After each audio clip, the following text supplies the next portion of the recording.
The ABC murders are a series of murders that began in Atteridgeville, continued in Boksburg, and finished in Cleveland, part of Johannesburg, South Africa.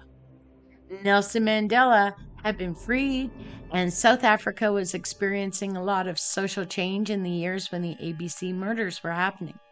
Mandela himself would come to Boksburg to appeal to the public for help in identifying and apprehending the man who was raping and killing women. All kinds of public charities, organizations, and NGOs were opening up, trying to give South Africa a much better future than the one it had during apartheid. One of those was an organization called Youth Against Human Abuse. Its mission, it said, was to eradicate child abuse. It was managed by a man named Moses Sithole, who had his own rough childhood. His father died when he was 5, his mother abandoned the family, and he was put in an orphanage. When he was a teen, he was convicted of rape and spent 7 years in prison. Now, though, he ran this anti-child abuse organization. The organization, as they do, advertised for various positions it had available. First in Atteridgeville, near Pretoria, then in Boksburg, and then on to Cleveland. Sithole would interview the women, all between the ages of 19 and 45. He would end up taking them to remote fields where he beat, raped, and murdered them, usually strangling them with their own underwear. One woman brought her 2-year-old son along. He was beaten and left to die of exposure.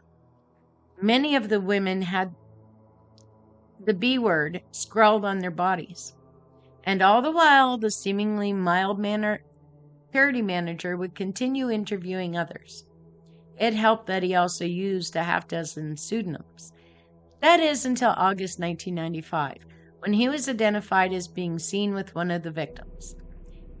He would disappear after that and reappear in October. He called up Tamsin de Beer, a South African journalist with Cape Town newspaper, The Star, and he identified himself as the wanted man. He told her he killed 76 women and said that they were revenge for his imprisonment for rape, which he said was unjust. To prove he was the real deal to De Beer, he gave her directions to where authorities could find one of the bodies. He was finally tracked to Johannesburg, where he was cornered and captured after being shot. He had attacked one of the constables with a hatchet. At least one video recording, several audio recordings, and letters from his time awaiting trial were played at his trial, each containing confessions to several of the murders. The man just could not shut up. These included letters to a female inmate that he professed his love to, and then ended the relationship when she took the stand against him.